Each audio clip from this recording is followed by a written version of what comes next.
So ngayon po, meron yung pong ating guest na ang ating pong nurse supervisor dito po sa Holy Trinity Medical Center, ang ating pong masteral degree holder, Miss Amy. Siya po yung certified diabetes educator po ng Holy Trinity Medical Center. So, yung pong mga experts po natin, no, mga certified diabetes educators po yan. Very few hospitals have this diabetes educator, no? Pero dito po sa Holy Trinity, meron po tayo lahat niyan. So we can serve you better po and help you control your blood sugar better. So Miss Amy, tuturuan po tayo ni Miss Amy kung how to handle our insulin. Kasi alam po natin, madaming patients na actually madami po palang mga doktor na the first that they would prescribe their patients would be insulin. Nakita nyo naman po kung anong problema natin, bakit tayo nagkaka-diabetes, is lack of insulin, no? Unless may insulin resistance po tayo, our doctor po magpe-prescribe pa rin ng ibang gamot, no? But for those who are not insulin resistant, no? So usually ang doktor po natin, unang sasabihin, Nay, ang taas ng blood sugar mo, ang payat-payat mo na, okay ba mag-inject tayo ng insulin? So, for those patients na pumayag na mag-insulin, congratulations po sa inyong lahat. And for those who would not want to inject insulin, alam po namin na madaming takot. Bakit ayaw mag-inject? Sabi, takot po kasi ako magpa-inject. Ang sakit-sakit ko nun. Araw-araw nagtutusok. Pero, merong ibang patients, bakit kahit matanda na sila pumapayag sila, nag-i-inject, and they do it on their own, no? Kasi, dito po sa Holy Trinity, like Miss Amy, our diabetes educator, natuturuan po sila how to handle, how to administer their insulin, and how to be confident in administering your insulin on yourself, no? Hindi po yung hihintayin pa lang ninyo yung anak ninyo para injectionan kayo kasi takot kayo mag-inject. But here at Holy Trinity, tuturuan po namin kayo paano mag-administer ng insulin and how to handle your insulin. Okay, Miss Amy, take it away. How to educate our patients in handling our insulin. Thank you po, Doktora. Magandang araw po sa mga ka-HTMC community po natin. So, nandito po ako para educate po yung mga HTMC community natin kung paano yung at saka kung paano ang proper injection ng ating mga insulin. So, meron akong mga samples dito to start with. Unang-una kasi natatakot ang mga pasyente natin sa insulin injection kasi natatakot sila dun sa mga daily na tusok. So, reluctant sila na mag-inject ng sarili nila. So, nandito kami as a diabetes nurse educator. Before mag-start ng insulin injection, ini-encourage namin sila kung bakit mas maganda ang mga insulin injection kumpara dun sa mga oral na tablets. So, meron akong dalang mga samples dito na ating mga insulin. Ito, ang tawag dito is insulin pen or flex pen injection. So, para lang siyang ball pen. Very handy siya. And meron din tayo dito mga vials. So, dalawang klase sila ng mga insulin. May mga clear at saka meron tayong tinatawag nilang cloudy insulin. So, yon ganon. Tuturuan ko kayo kung paano po mag-prepare ng mga insulin kung ganito yung mga gamit natin na pinrescribe ng doctors natin. So, ito naman, ang needle po ng ating flex pen is ganito lang siya. So, para lang siyang naka-tube. Naka-tube lang siyang ganon. So, iba-iba din yung, actually, iba-iba din po yung mga sizes nila. Mas maliit yung size ng, yung parang purple yung sulat, which is 4 mm lang siya. Mamaya i-open natin siya para makita din ng mga viewers natin kung gaano lang siya kanipis. Manipis pa siya. And kapag vials naman po yung gamit natin, ang gamit naman po natin karayom is yung mga insulin needle. So, same pa din po, iba-iba din po yung mga sizes ng mga needles natin. So, yan. Pakita ko lang po. Maliit Maliit siya, lang Hindi siya. mo na makikita halo. Opo. Para lang siyang hibla ng buhok. Yung medyo makapal lang na hibla ng buhok natin. So, ganyan lang siya. So, paano ka pa matatakot mag-inject ng insulin kung makikita mo yung karayom mo, ganito lang siya kanipis, diba? Kaliit Halos pa. hindi mo na siya mararamdaman pag bumaon na siya sa sa fats mo, sa skin. So, yon.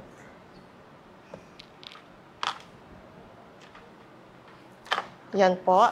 And na-explain naman po ng ating dietitian po regarding diet. So, yon, para maganda pa din yung ma-monitor din natin yung ating mga sugar para ma-adjust natin yung na-explain nga niya yung kakainin.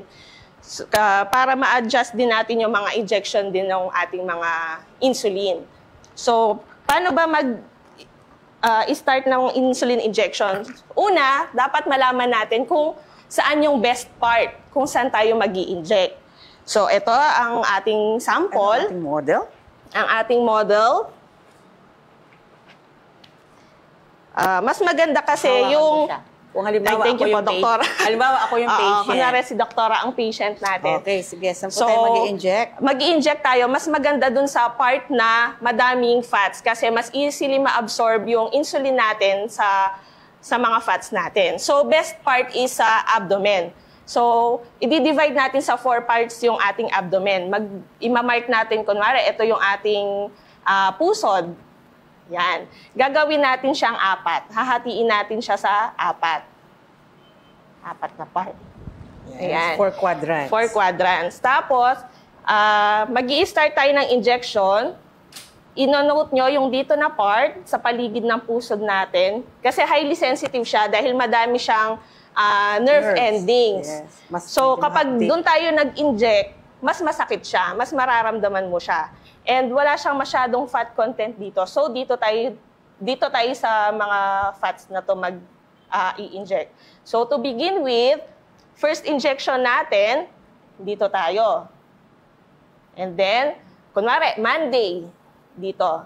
The next day, dito naman sa kabila, Tuesday, Wednesday, Thursday, Friday, Saturday, Sunday. So, naka 1 week na tayo doon. Sa susunod na week, bababa naman tayo. So, dito naman tayo ulit mag-i-start nun. Monday, Tuesday, Wednesday, Thursday, Friday, Saturday, and Sunday.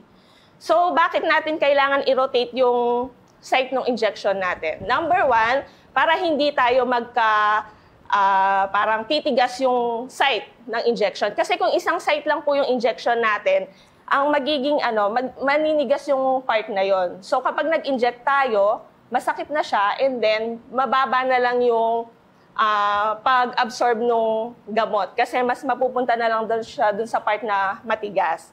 So after nun, 1 week, so naka 2nd week na po tayo. Susunod, dito naman din po sa kabila, Monday, Tuesday, Wednesday, Thursday, Friday, Saturday, Sunday. Pag naubos na yon, naka 1 week na tayo, dito naman din sa taas. So, rotating lang po ang manner ng pag-inject natin para maiwasan nga po natin yung pagtitigas. Opo, pagtitigas nung site ng injection natin. For Friday, Saturday, and Sunday. So yon, yung healing process po kasi ng ating mga injection site, it takes 1 month po. So by that time na babalik tayo dito, completely healed na siya. Yes. Completely healed na siya. So kahit na maulit tayo ulit dito, okay lang kasi gumaling na siya eh. So yon. Or pwede pa, another way pa po is this po.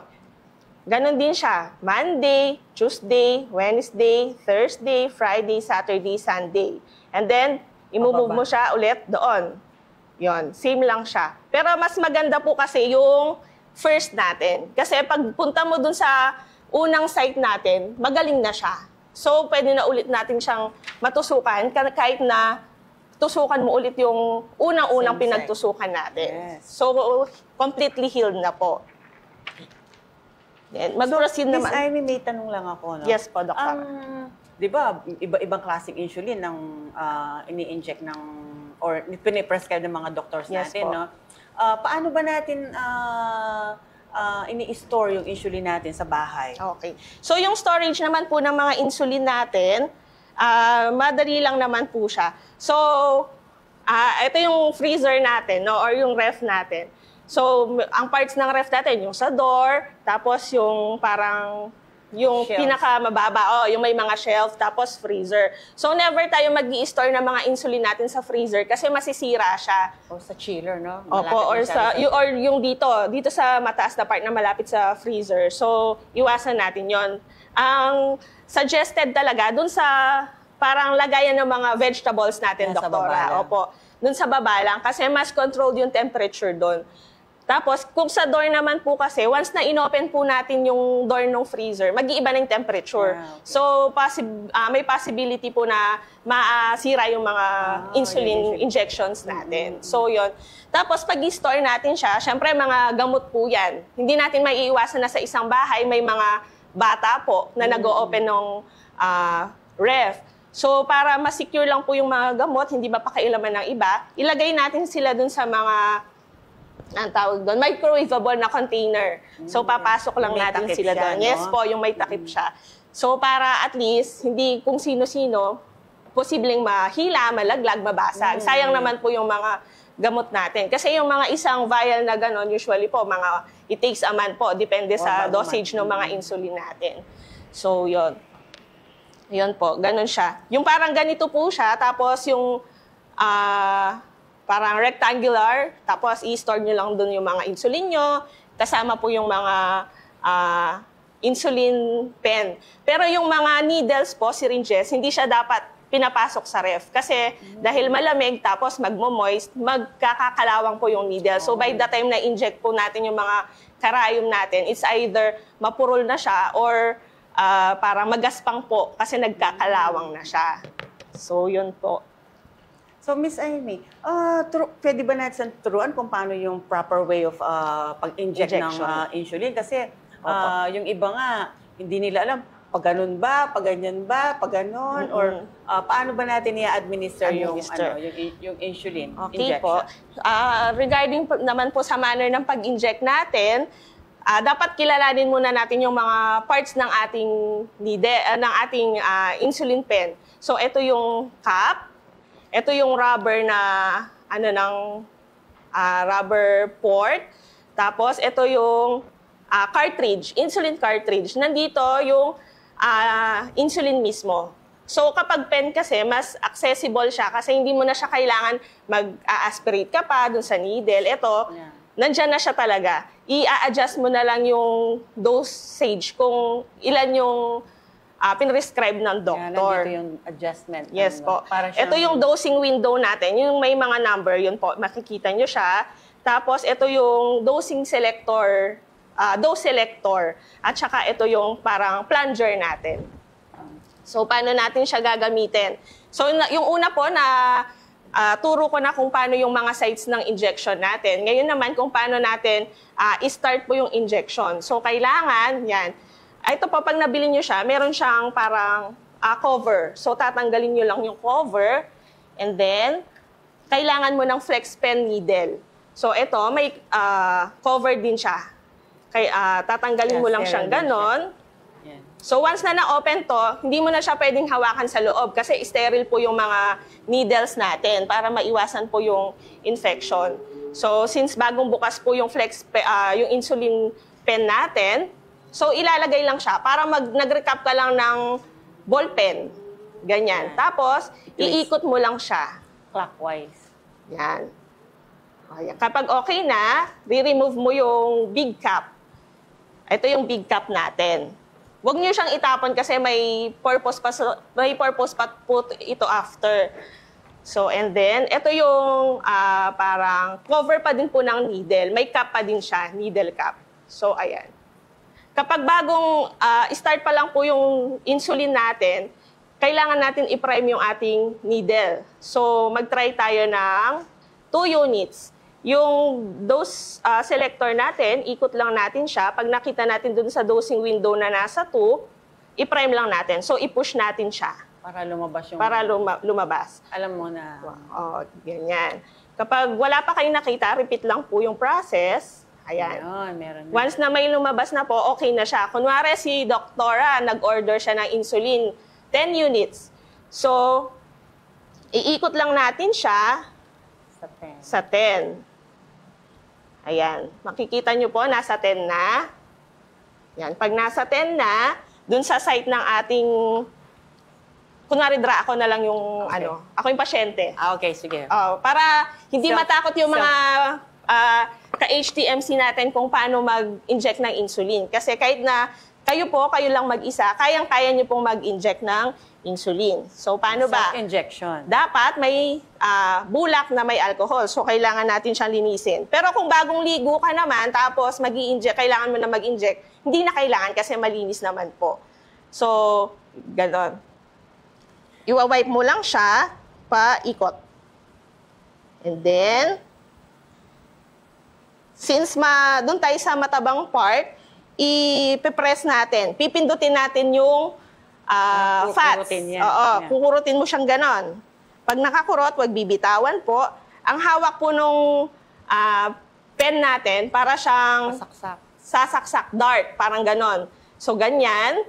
Tapos, yung thumb po, dapat naka-ready na siya dun sa plunger. Para pagtusok, kunwari, nakatusok na po tayo. Tapos, pipindutin po yung plunger. Kapag pinindot po ito, dapat bumalik siya sa 0. Yan.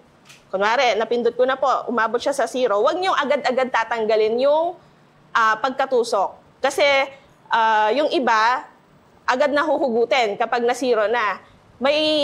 Kung mapapansin niyo po, pagkatanggal kasi agad, may lumalabas pa na gamot. So, magbibilang tayo ng 10 seconds. Kunwari, yan, pagtusok.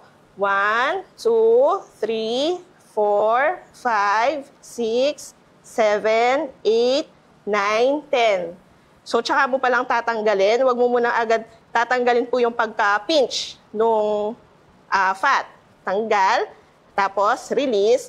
Tapos, iwasan din pong i-massage yung site kasi minsan nabubugbog naman po. So, iwa-wipe mo lang siya ng yung bulak. Opo. Wipe mo lang siyang konting ganon. So, yun po. Ganun lang po kadali. Pwede din bang hindi na siya i-wipe?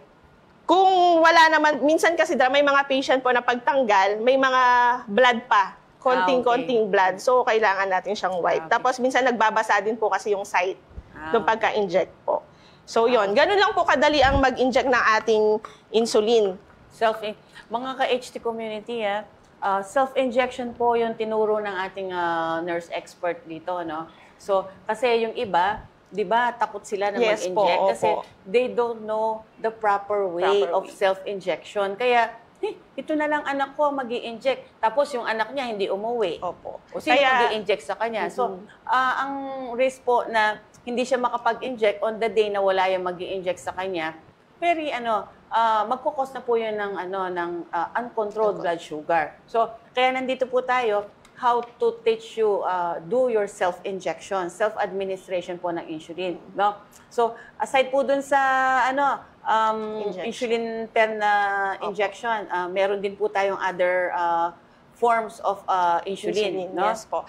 Yun, di ba napakita na po natin yung pag-inject ng insulin natin. So, paano naman po yung aftercare ang tinatawag natin? Siyempre, nagamit na yung karayom, hindi naman pwedeng naka-open lang siyang ganyan, doktora. Tapos may mga ibang tao po sa bahay. Para safe po tayo, i-recap natin siya, pero hindi natin siya hahawakan. Ipapasok lang natin siya dun sa cup natin kanina, and then, ganyan po. Tapos, i-unthread natin ulit. I-uncap natin siya. So, yan. So, since natanggal na natin siya, pwede na ulit natin i-store sa ref.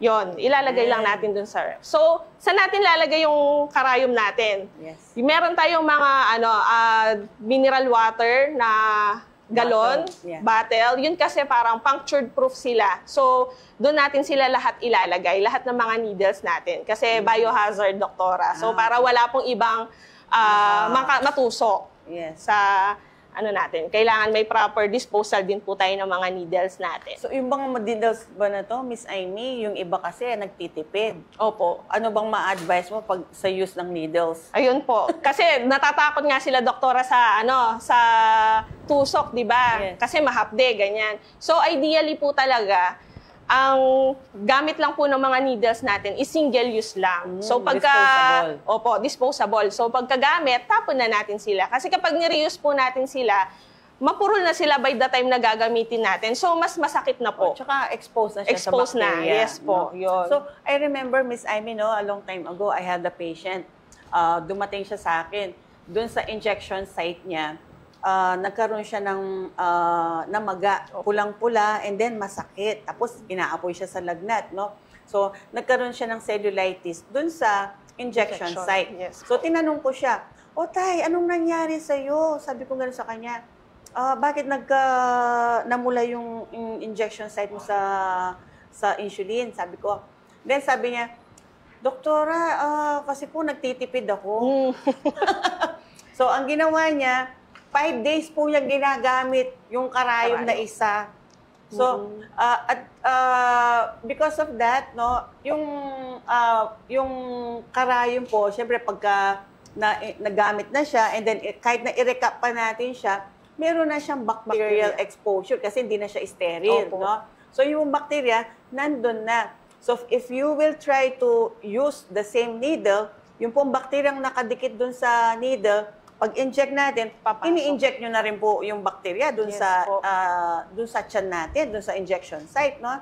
So, no wonder after a couple of days, yung pong natipid nating magkano lang, idadalhin po tayo sa ospital, mas malaki po ang magagastos natin, no? Siyempre,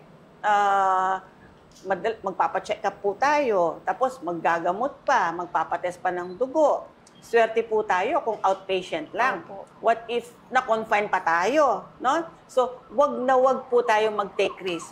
Just for the sake of saving a little money, we are risking our health, no? At the same time, we will be spending more money instead of saving, no? We can save a couple of hundreds, pero we will be spending thousands po para makontrol natin yung self-induced introduced na infection, no? So, let's proceed, Miss Amy, doon sa ibang klaseng insulin natin. Opo, yung sunod naman po natin is yung mga vials po natin. So, ito po yung vials. Ito po is clear. And yung isa po, cloudy siya. So, paano siya ipiprepare? Pag clear, same lang po. Siyempre, nasa ref po yan. Kahit na nakalagay dun sa container po natin, since hindi naka-expose po yung pinaka-rubber nung vial natin, kapag gagamitin natin siya, wipe pa din po natin ng cotton with alcohol. So, wipe lang po. And then, discard na natin yung alcohol.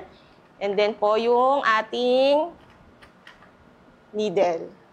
So, ito po yung ating insulin needle. Meron siyang cover po.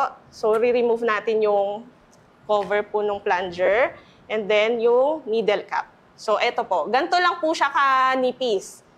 Parang, buhok lang sa kilay.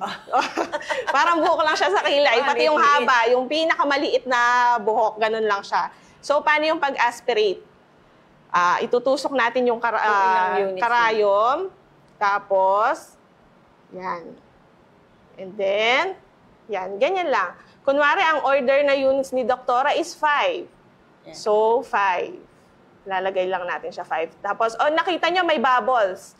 Anong gagawin? Wag na yung pipitik-pitikin pa yung Ipapasok lang natin. Inject lang tayo ulit. And then, aspirate tayo ulit.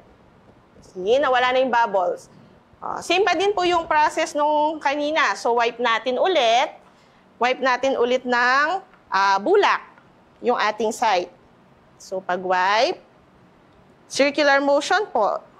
Yan. And then, pinch natin yung fat, tusok, and then push na natin. So, kapag wala ng laman, ito, hindi na siya kailangan na magbilang. Kasi, doktora, kapag dun sa since meron siyang parang regulator, yon kailangan siyang bilangan kasi. So, ito, pagka-inject natin, push mo lang siya, and then, tanggal na. So, the way you inject, pag ganun siya, no? Yes po, opo. Hindi siya katulad nung sa pen. ballpen, Oo. yeah. Kasi ito pa mas stable kapag ganito po siya natin itusok. Ganyan. Kesa po pag ganito, tapos yung sa thumb, mas mahihirapan po. Pero kung iba yung mag-i-inject, pwede siya. Yung parang kanina na dart. Tapos i-inject po nung mag-i-inject. Pero pag dito, pag self-administration po, gano'n naman siya. Yung hintuturo, yun po yung pointing finger. magpupush nung gamot natin. Tapos, ganun pa din, wipe lang ng very mild lang para hindi lang po magpasa yung site ng injection natin. Okay. So, self-injection po yun, mga ka-HT community. Make sure po, hindi na puputol yung karayom natin. Opo. Paumanhin po. So, sobrang nipis nung karayom. Sobrang nipis Doktor. nung karayom. No? So, anyway, para hindi na po kayo matakot at hindi na po kayo malito at maging confident po kayo in self-injecting your own insulin, no? Ulit-ulitin po natin panoorin yung instruction po ni Miss Amy sa atin, no? So, aside from the storage of our insulin, proper storage of our insulin, tapos preparation of our insulin, and then injection po ng ating insulin, no? So, ito po yung bread and butter ng mga diabetic patients natin, no? So, aside dun sa injection po ng insulin, alam naman po natin, nagmo-monitor tayo ng blood sugar natin, no? So, Miss Amy, matuturuan din ba natin sila na mag-monitor ng blood sugar? Ay, yes po, doktora. So, paano ba natin ma-monitor ang ating blood sugar? So, kailangan natin na ang ating glucometer. Ito po, ang glucometer po, ito yung pang-measure natin ng sugar level po. So, ito po ang ating glucometer. Ito yung lancing device. Example tayo kay Direct. Tapos, tayo. Ito yung ating canister. Yung canister po natin, make sure na hindi siya expired. Kasi ma-alter po yung result natin ng sugar natin kapag expired yung ginamit natin na strips. And then, ito po yung ating mga lancets. Lancets, ito po yung mga karayom para pang tusok ng ating daliri. Home monitoring siya. Opo. So, paano ba tayo mag-monitor ng sugar? Ipiprepare muna natin yung ating lancing device. So, ito. Papasok lang natin yung ating lancet. And then, i-uncap natin yung sa lancet. And then, re-recap natin siya. Tapos, makikita nyo may mga siya dito. Numbers. Ano ba itong mga numbers na to? Ito yung parang kung gaano siya kalalim. So, kung feeling mo manipis yung balat mo, pwede ka lang dun sa 3. Kung medyo masipag ka, makapal na yung kalyo. 5. Pwede na dun sa 5. So, yan. Sa mga pedio patients, siguro yung 1 or 2 1 lang. or 2, opo. Kasi manipis lang naman sila. So, kuha tayo ng sample. Tusukan natin si Direct. Direct, ikaw. Direct. Sample natin para makita ng ating mga ka-HTMC community. Mga ka-HT community, meron tayo yung director po ng ating show for today, no? All our shows being set up by Direct Rusty. Direct, sige. Upo ka dito. Upo ka, Direct, para mas stable yung kamay mo. Baka mahimatay ka sa puso. Opo. Yung pong nagtetest ng panoorin po mahigito. Okay. So, pili tayo ng daliri ni Direct na medyo manipis. Dito tayo. So, ang gagawin natin, parang milking ang tawag. Parang imamassage mo siya. Ganon. Yeah, massage mo na. 1, 2, 3. And then, yung cotton po natin with alcohol, babipe natin siya. Circular motion pa din. Ayan. So, Direct, malalaman natin ang blood sugar mo ngayon. Kumain ka na? Tapos, isi-set natin yung ating glucose strip. Lalagay natin siya. So, pagpasok mo, yan, naka-on na yan. So, na-wipe na natin. And then, ilalagay natin siya dun sa side. Sa side kasi, dito yung mas mataas yung mga nerves din, capillaries, gano'n. Kaya mas madami siyang dugo na makukuha. So, yan. Tapos, tusok lang sa side. Kasi pag sa gitna, mas masakit. Tsaka konti lang po yung blood. 1, 2, ready ka na ba, Direk? 3. Oh, hindi naman direct masakit na. Hindi naman, Tapos, diba? yung first na ano natin, Tignan natin, Direk, baka wipe natin siya. Hindi na nagsasalita si Direk. And then, pe-press po ulit natin. Direk, nininervyos ka, walang blood. Hindi pa ata kumain si Direk. Oo. Kumain ka na ba? Yan. Pag walang blood po, continuous nyo lang po. Massage lang siyang ganyan. Yan. Yan. Very important po yung massage natin para lumabas yung blood. Kasi kung konti lang po siya, tapos nilagay na natin sa strip, mag-e-error po. Relax mo lang, So, Direk. pwede ba pwede siyang tusukan ulit para baka mababaw yung karayom, yung number ng ano? Pwede naman po, doktora. Pero pag ganyan, yan, massage lang. Okay. Tapos, yan, press lang ulit. Yan. Yan, Direk. Malalaman na natin. At ang sugar ni Direk ay 83. Wow! Very good! So, pasado siya. Congratulations, pasado. Ninervyos si Direk. Hindi, Akala si niya Direk, mataas. Hindi pa ata kumakain eh. Ninervyos si Direk. Thank you po, Direk. Direk, thank you Yan. Tapos, kapag tatanggalin natin po, meron siyang ano dito, parang button. So, hindi mo na siya kailangan hilahin kasi may dugo na siya. Ano lang natin, ipipress lang natin siya. Ayan. Oh, ang galing. Natanggal na. Parang robot. Oo nga, ang ganda ng... Yun. ang ganda Very, ng ano naman po yung machine mga ba ano natin natin. yan? Yes, machine natin po to, Doktora. Okay. Ayan. Yung glucometer po natin, maganda siyang ginagamit, no? Hindi mo na siya hihilahin kasi syempre baka matouch mo yung dugo. So, mas maganda, ipipress mo lang sa likod at marirelease na siya mag-isa. Opo. Same din sa needle natin, Doktora. Hindi na siya kailangan tanggalin na ganon. Yes. Meron din po siyang ganon, parang Pang-release. pupush mo lang siya, opo. Release button po ng needle. Yun na. Yan. So, iwas puncture dun sa magte-test. Yes. Oh, Yun so, po. mga HT Yung ating community, usisain po natin yung mga binibili nating mga glucometer kung meron silang mga ganyan na Features. features. Kasi yung iba, minsan yung patient mo, nakita ko walang ganun eh. Opo. Ilalagay lang niya and then, nung turuan ko siya how to use the glucometer, no, wala siyang to release the strip. Hihilahin mo pa. And then, same thing with the, yung pencilet niya. Opo. Wala siyang, tawag dito, wala siyang pang-release button, no? So, be careful po sa mga gano'n. Yung buong mga walang pang-release button, siguro, tusok niyo muna dun sa takip ng para bago niyo hilahin siya, no?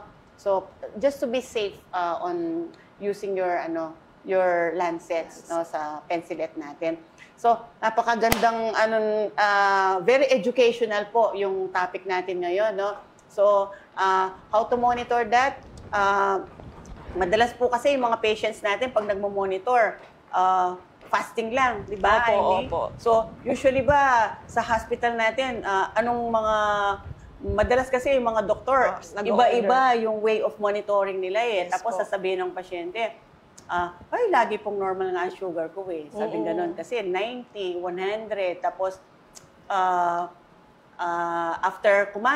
after nyo po bang kumain, ilan po ang sugar nyo? Hindi naman masabi. No? So, kaya si Miss Amy, alam po niya kung paano yung magpag-monitor ng mga sugar. Medyo may ibang recommendations po. Amy, anong... Yun po, nare-recommend ko sa pag-monitor po ng sugar natin, yung tinatawag natin pre-meals and post-meal, Doktora. Yeah. Para at least malaman natin, dun sa pre-meals, kung gaano pa kadami yung pwede mong kainin. Yes. Tapos, pag post-meal naman, para malaman mo naman kung ano pa yung ibabawas mo sa next na kain mo. Yeah. Kasi baka, kumain ako ng ganito, ganyan. Yun yung tinatawag namin na, ano yung tawag natin doon, Ma'am Maricel? Yung diet, yung pag kumain ka? Postprandial. Oo, yun. Yung 2 hours postprandial. Postprandial, Yes. opo. Para at least malalaman mo yung mga kinain mo. Kung ano Yes, yung tatanggalin mo sa diet, kung ano pa yung pwede mong idagdag, ganun po. So, kapag nag-monitor naman po tayo, syempre, lalo na po dun sa initially, ngayon pa lang mag-i-start nung insulin po nila, maganda yung monitoring kasi by the time na mag-follow up po kay doktor, makikita ni doktor yung listahan mo, pwede niyang ma-adjust yung insulin, doktora, di ba? Pwede niyang mababaan or kung hindi controlled, mas tataasan niya pa. So, napaka-importante din po ng monitoring ng sugar aside from dun sa diet po natin. So, kapag gumawa po tayo ng monitoring sheet natin, inonote mo yung pre-meals mo or before kumain kung ilan yung sugar. Tapos, kung lunch, gusto mo ulit mag-check, inonote mo yung sugar mo, then kinuhanan mo siya after lunch. Yes. So, yun. Usually 2 hours. Yun po, ganon. So, sa mga diabetic patients natin, no, yung pag-monitor po ng blood sugar ninyo, very important po. So, hindi lang po tayo nagmo-monitor usually ng fasting. Pero sabi nga, it's very costly pagka mag-monitor ka ng each time nakakain ka. Yes po. After 2 hours. Pero ideally, that's what we usually do. No? Pagkakain, I remember my husband, no, yung auntie niya, si Auntie Nes, she's living from in Ohio. Yung husband niya is diabetic, si Uncle Andy. So, kakain siya, and then after niya kumain, mga 2 hours after that, he will test his blood sugar. And then, he will brag. Sabi niya, oh, see, I ate 1 piece of pandesal. And my sugar is only 120. So, okay po yun. Sabi nga niya, ibig sabihin, yung gamot na ginagamit niya, mapa-insulin yun or mapa-tablet, meaning yung pong kinain niya, natutulungan siyang makontrol yung blood sugar or it's enough for his blood sugar to be controlled by the medications na ginagamit niya. No? So, usually, kung after meals, hindi po natin magagawa ng every after meals. No? Masyado kasing baka matagtad po ng butas itong mga daliri natin sa kakamonitor. No?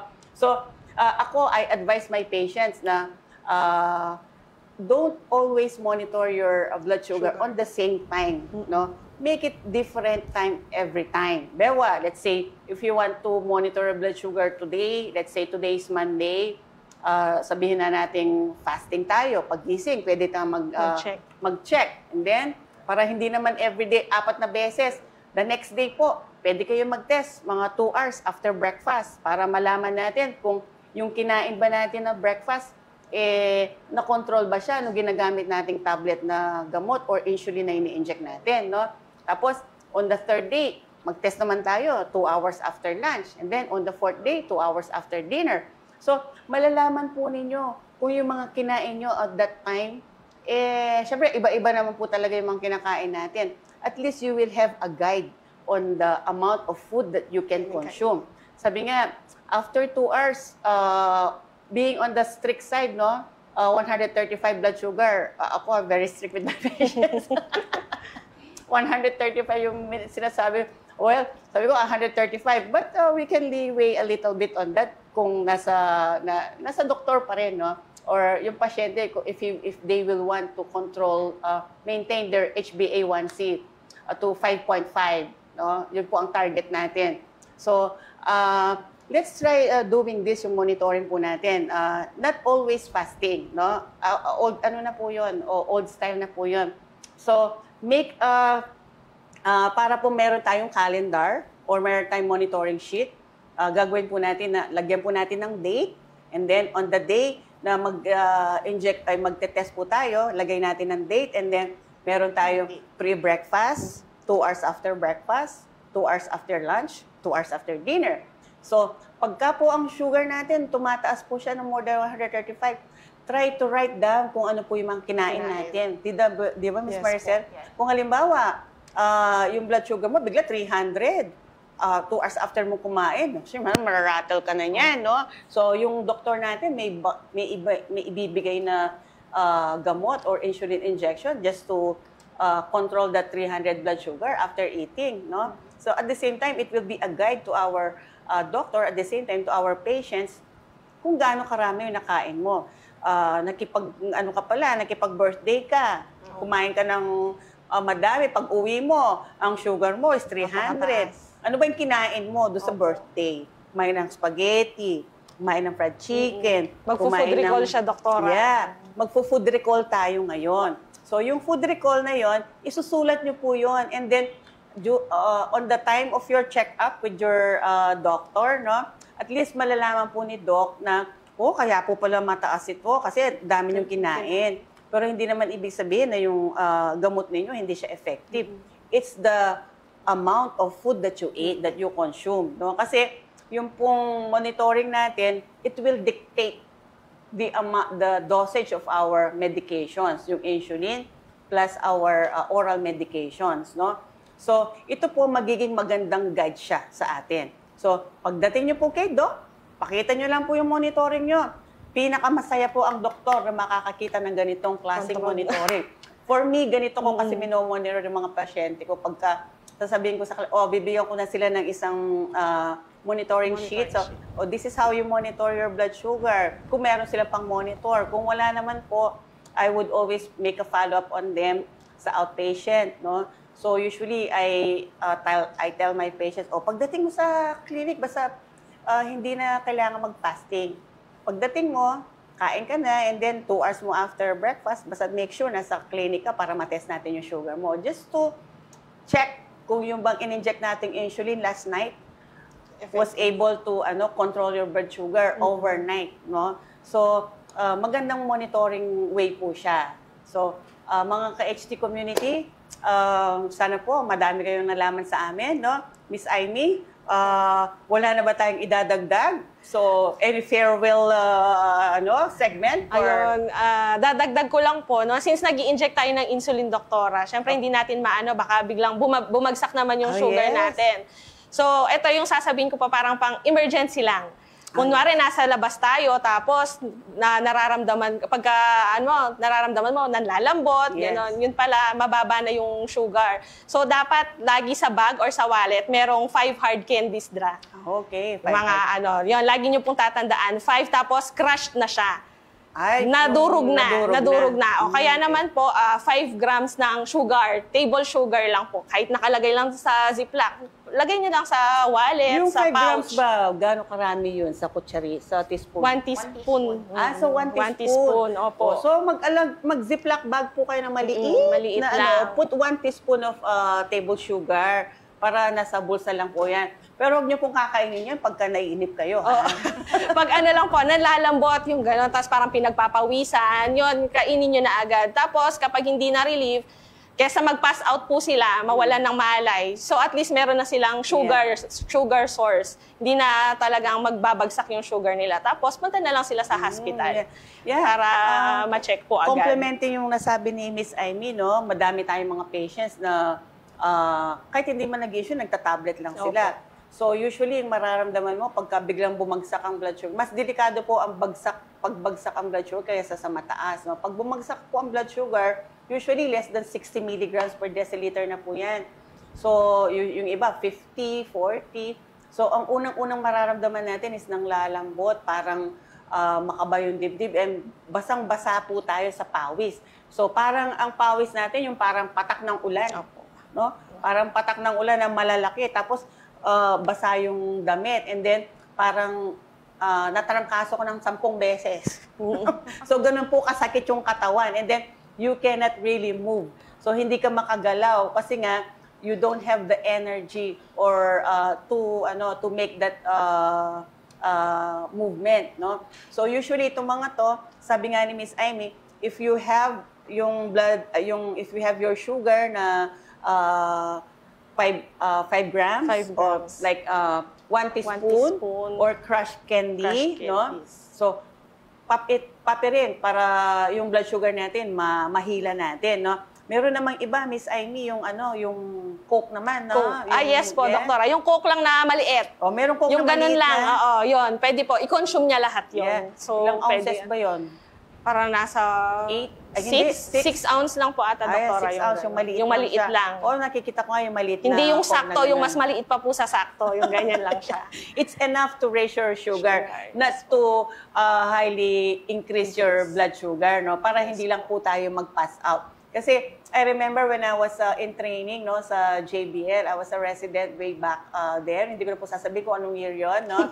Merong dinalang patient sa amin, galing siya isang clinic, no. Kaya siguro hindi siya natingnan ng doktor dahil wala siya. Sabi sa kanila ng mga kapitbahay, ready na dahil mamamatay na siya dahil hindi na siya nagigising. Tapos Meron siyang isang relative na hindi pumayag, na hindi patingnan sa doktor. So they brought the patient to the hospital sa JBL nga. So nung i-test namin yung blood sugar niya, nasa 35 lang po. Naku, yung pasyente kahit kurutin mo, walang alam, in coma, talagang iniiyakan na siya, tapos walang malay, walang sign of life na ano. So, nung magbigay kami ng glucose intravenously, no, in less than 2 minutes, nagising po siya. So, akala nila nagmamagic kami. Sabi ko, wala pong magic yan. Nag-inject lang po tayo ng sugar kasi bagsak ang sugar ng patient. So, sabi nga, ang mataas na sugar, nanglalambot kayo. Pero, ang mababang sugar, sobrang baba ng sugar, hindi lang po kayo nanglalambot. Sobrang panglalambot po, to the point na pwede tayong ma-comatose, no? So, we can be in coma in very low blood sugar. So, mas delikado po yan kaysa sa medyo mataas ang bahagya ang sugar. Baka naman mga ka-HT community, sabihin nyo, itaas ko na lang ang sugar ko. Hindi po. Natatawa na itong mga kasama ko. So, i-control lang po natin ang ating blood sugar, okay? So, sa mga patients po natin, no, yung mga may diabetes, kahit po yung mga wala pang may diabetes, as long as you have a family history, we have to be vigilant in monitoring our blood sugar. Especially yung mana-mana, sabi nga, genetics, no? I always tell my patients, pagka meron kang isang parent na diabetic, so half of your siblings, yung mga kapatid mo, 50% of those will definitely have diabetes, and 50% possible lang, no? So mag-monitor na po tayo.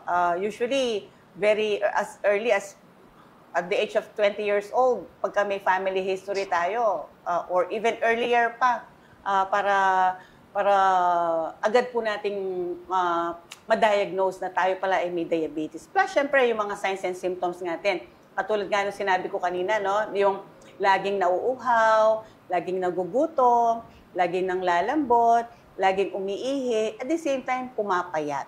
No? So, pag napansin nyo na po yun, mga ka-HT community, you have to be suspicious na, baka may diabetes to, Yun namang iba, napapansin nila how they diagnose it. Paggabi, lagi silang tumatayo para umihi. So sa umaga, nahihilo sila kasi hindi sila nakatulog. Dahil busy sila na umiihi sa gabi. Iba pa po yun sa mga may prostate, ha? So, yung mga malalaki, may increase in the size of their prostate sa mga men. Usually, madalas silang umiihi, lalo na sa gabi, no? So, iba pa po yun sa mga may diabetes. So, mga ka-HT community, if you have questions po, you can type them in and then we will try to answer them in whatever way we can. We will try to reach you, or we will post our mga sagot po sa mga katanungan natin, no? So, sana po may nalaman po tayo ngayong araw na to. So, since it's Diabetes month of November, marami pa po kaming surprise sa inyo, no? So, para bang hindi na natin gagawin surprise, sasabihin na po namin sa inyo para makiliti na tayo kung ano yung mga susunod natin, no? So, yung mga susunod po natin, meron po tayong guest next time to discuss on the complications naman po ng diabetes, no? Ano ba yung mga komplikasyon ng diabetes? Meron tayong makikita dyan, mga nagda-dialysis. Yung iba dyan, dati 2 pa, tapos 1 na lang, tapos wala na, no? So, madami pong complications ng diabetes na pwede nating i-control ang blood sugar to avoid this from coming at a very early stage, no? Yung iba po kasi, 5 years pa lang sila may diabetes, wala nang paa. O yung iba nagda-dialysis na. So, let's wait for this episode. Next episode po yan, no? And then, yung 3rd episode po natin we will be cooking for you, guys.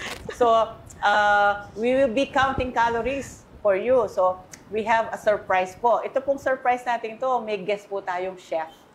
Okay? Wow. So, ito pong guest nating chef na to will cook your snacks or major meal po. Para naman, maiba naman po yung merienda natin kaysa po lagi sa Skyflakes.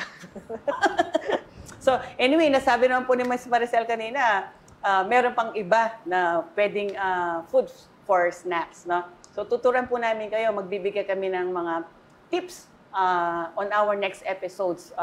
How to eat less, pero ang nutrition is enough to supply your energy, no? Para makakapag-isip, makakapagtrabaho, or